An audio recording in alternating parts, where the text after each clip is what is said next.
Welcome to Mulch, the podcast for flower farmers who love growing beautiful things and want to build a business that lasts. I'm your host, Rebecca Anning-Brown from Silver Grey Foliage in Yorkshire, and every week we'll get real about what it takes to grow flowers for a living, from the planning and the planting to the mindset and the money. Whether you're just starting out or a few seasons in, you'll find honest conversations and practical ideas to help you to root your business in firm soil. Thank you for listening. And if you've enjoyed this episode, please subscribe and leave a review. It really will help more flower farmers to get on and grow. Let's dig in. Hello everyone and welcome back to Mulch. How are you? I am okay. I'm feeling a bit tired, to be honest, actually. I'm okay, but tired. I'm having one of those weeks where nothing is going quite according to plan. Shelves keep falling over in our propagation tunnel. The cats have dug up plants in the tiny tunnel. School meals have been a bit of a disaster for my son. I mean, it feels a little bit like one thing after another. I really hope that your week's gone better. I am grateful. I'm really grateful, actually, to have had a compassionate week planned, kind of really proper baggy style. So I only had 3 things I absolutely wanted to get done this week, and I've done 2 of them, and the third one, it can wait, because weekend time really is focused on family at the moment, so I don't plan to be doing it then. I also have followed my own advice, and I've had some help in the field today and probably tomorrow from a colleague who can work independently with a pre-planned list. So when I say that I plan baggy style and that I ask for help, I really do mean it. So if that means nothing, if that makes absolutely no sense, please go back and listen to the last episode, which was all about the things that you can do to have the most resilient year in 2026 on your flower farm. Now, I get asked a lot of questions from new flower farmers, and it's the reason that even though I'm doing Grow Club, I'm going to test and trial something new. Went out in last week's newsletter. It's called Flower Farmers Live Q&A. I'm going to talk a little bit more about it at the end of the session.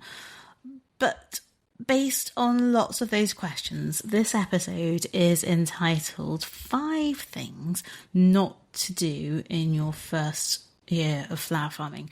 Now, obviously, it's your flower farm and you can do what you like. However, in my experience from the guys that I've mentored, from the work that we've done ourselves and the people that I've watched or worked with a long time, there are a few things that really are more of a hindrance than a help. And so I thought I'd talk about these so that you might miss some of the problematic bumps if this is your first year, or even if it's your second or third year as a flower farmer, because we're still in January. It's such an early time of the year. The season is yet to start. I'd be astounded if you've sown all of your seeds already. There's still time, plenty of time. Okay, the first thing. Keeping your systems in your head instead of paper is a grave error and mistake. Grave error and mistake. So the first thing not to do is to try and keep everything in your head. Okay? When we keep everything in our brains, we tend to repeat the things that go wrong year on year. And also the things that go well, we struggle to get the detail right. So actually they may have been absolutely spot on in your first year, but quite what you did, when you did it and how you did it might not be as fresh in your mind. So records of what you did, what you saw, when and where you saw it, what happened, when it happened, why it happened, how it happened, are invaluable because they're factual. And I do take a lot of pictures. Pictures are really, really helpful. But if I don't write down why I took a picture of a particular bed at a particular time or a particular patch of mud at a particular time, I find myself wondering what it was there to prompt, why I was reminding myself with that picture. So pictures are fantastic, but it also helps to keep a note of why you've taken the picture or to refer back to the picture about X, Y, and Z. Okay. Records are there to help us. I know, I get it. It's a faff. It's another thing to do, but they don't have to be detailed, and they don't have to be legible to anyone but you. I don't know if any of you watch Death in Paradise. It's one of my favourite programmes, but Humphrey is one of my favourite detectives. He's always writing on a bit of paper or the back of a plane ticket or a napkin. His notes are only legible and understandable to him. And that's okay, because it's your flower farm. You need to be able to understand them in the first instance. Okay? They serve as a much better guide to you and your flower farm than any free guide or any download or any book on how to grow what you grow in your space. All of those things can support, enhance, help, but your own records are 100% the thing that are going to help you the most as your years go on. Okay, the second thing, the second mistake, the second thing not to do in your 2026 season. And it's a difficult thing to say, but I'm going to say it anyway, because we talk about money a lot here on Mulch. So underpricing, especially time-intensive work, is a recipe for absolute disaster on your flower farm. Okay? We talk about money a lot, and it's not because money is the most important thing in life. It's not the thing that I'll remember on my deathbed. But as flower farmers, we don't talk about it enough. And not making enough money is the reason that I hear most often quoted as the reason why flower farmers stop doing what they're doing. Stop doing something that they absolutely love. And I get it. It has to make money, and enough money to cover your time and the required part of your lifestyle to be more than flipping a hard hobby. Like, what we do is hard work. And therefore you deserve to have money in your pocket at the end of the day. So to make this happen, you have to be willing, and I'm going to say that word again, willing to ask for appropriate reimbursement in the first instance. This means that you need to know how much time a job will take you, or at least have a good estimate that's slightly over rather than slightly under, and to charge for your time and your flowers appropriately. That means that we need to get out of our customers' heads. Because when you do those sums, you'll realise that you need to charge more than you are, for the most part, especially for newer flower farmers. And often the question that we ask is, but will somebody pay me that for my flowers? I can't charge that. It's not for us as the flower farmer to decide what our customers can afford. It's for us to work out what it costs us to grow, what it costs us to make or sell or create, and to charge that amount. It also means that we need to be clear and consistent about what our target income is so that we understand how we're going to make that happen. It's all good and well saying, I want my flower farm to make money. I want it to pay me. But if you don't know how much you want it to pay you, you don't have a target to work towards, and you can't possibly work out whether you're charging enough to be able to meet that based on roughly what you expect to sell. Okay. All of those are pieces of advice that come from witnessing the challenges that flower farmers face. And speaking personally, when we started, we charged a good amount, but probably not quite enough. And I certainly have been guilty of, and still am guilty of, sometimes asking, but will my customers, will my people pay that for my flowers? And the answer is always yes. Because that's what it costs, and therefore that's what I charge. Okay, number 3. be really mindful of choosing romance over reality. There are some crops that are beautiful, nostalgic, emotionally satisfying, and still not right for you or your business.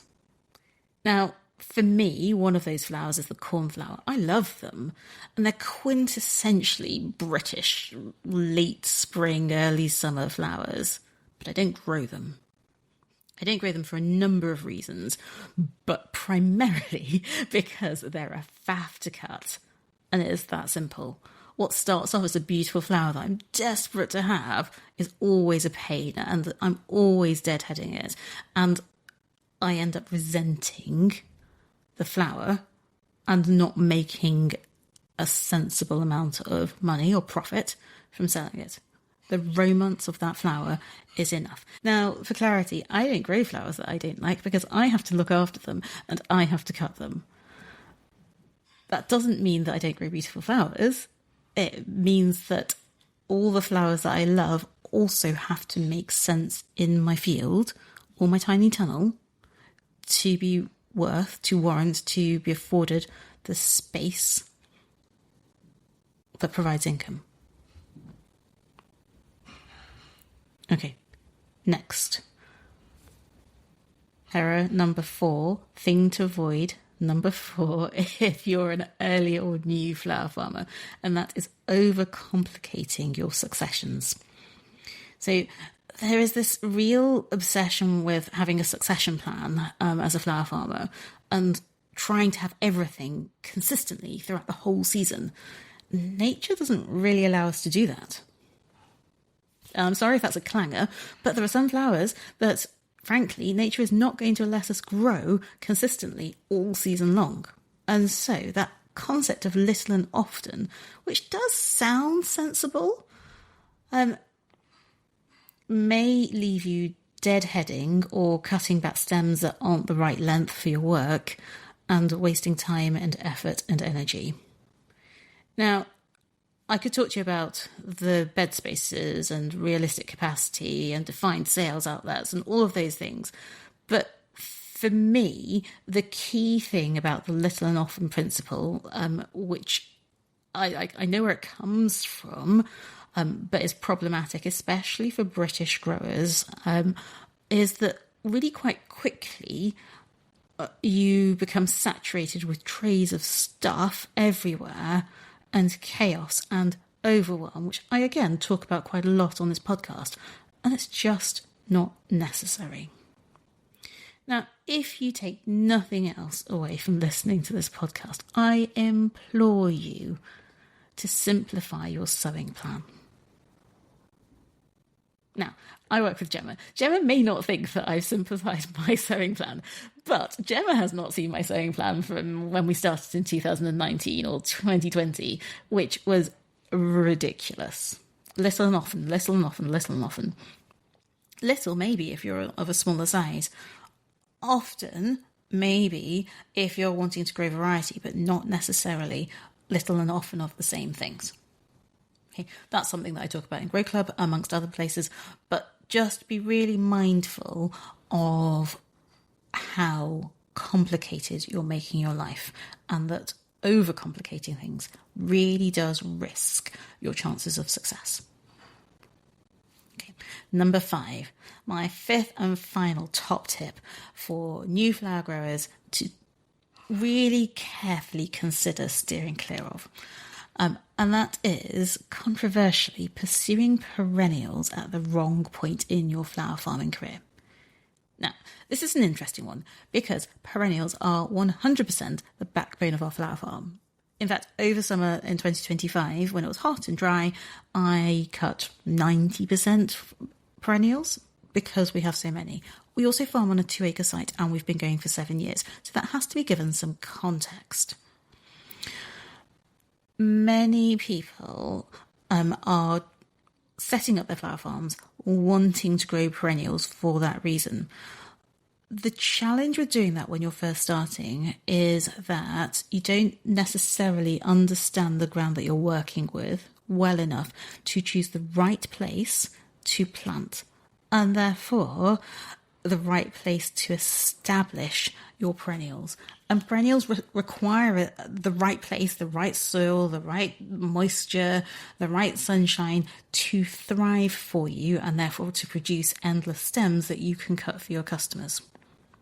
So my toppest of top tips for you, if you're a new flower farmer, is to wait a year. And I know that's hard. And I find it hard too, because I love seeds, I love flowers, I love plants, I love plant shopping. There's a podcast on that too. However, before you invest, and perennials are an investment, just take a moment to learn about your land. And yes, that means there'll be another year or a year's delay before things go in the ground. But rather this than buy the wrong thing for the wrong site, or worse, lose your perennials because the conditions for planting are not yet right. We had this conversation about perennials, where to plant them, how to plant them, and no dig beds within Grow Club. It was a fascinating conversation, and there were some fascinating answers. It's really important that you don't waste your money. And so a little bit of time will save you money, and it will also inform your process, and in time that will make you more productive. All right. Their end of today's episode of Mulch. I really hope that that's helpful for you. If you need somewhere to record your flower farming records, don't forget that the Flower Farmers Planner is undated and available to order on our website on the education page. If you're stuck or wanting some support with planning or work on your flower farm at this moment in time, I've released the first date of a trial session of what I'm calling a Flower Farmer Live Question and Answer. What is that, Rebecca? Well, there are 6 places for a 2-hour session. So each flower farmer will get about 20 minutes of their own mentoring time with me to talk about a challenge that they're experiencing on their flower farm and to get unstuck. So during that time, you'll explain it to me, we'll talk through the options, I'll ask some questions, we'll look for solutions or a route forward, or both. When you're not receiving that individual mentoring, you get to benefit from the advice and support that other flower farmers, other flower growers receive from me by listening to their questions, listening to the answers and the solutions for them, and also thinking about what would I do in that situation, or what am I doing that's avoiding that. You might even choose to share that. The experience has been really positive when I've done it on the sly in the past, and that's why I'm offering it now. There are just 6 places to keep it small and interactive. The first session that I'm trialling this on is on the 27th of January at 8 p.m, and it's £25 a person. Finally, some of you have noted that I'm not around on social media very much at the moment. That's not because I have an issue with social media. It's just that I need to prioritise family. We've had a very difficult couple of months, and I want to make sure that I am doing all the most important things to me, which is family first and everything else second. So the places where you will find me are here on Mulch every Friday, in our newsletters, and you can sign up to those on our website, and in Grow Club, which is for flower farmers who are past that first flower farmer stage and who are really committed to growing rooted flower farms that bring them joy and success for the future. Okay. That's enough of me for today. I hope that you're well, and I look forward to digging in to a new episode of Mulch with you next week. Rebecca. Thank you for listening to Mulch today. Don't forget to subscribe and to share the podcast with your flower farming friends. I'll be back next week, helping you to firm your flower farming roots with real and practical flower farming insights and advice. Rebecca.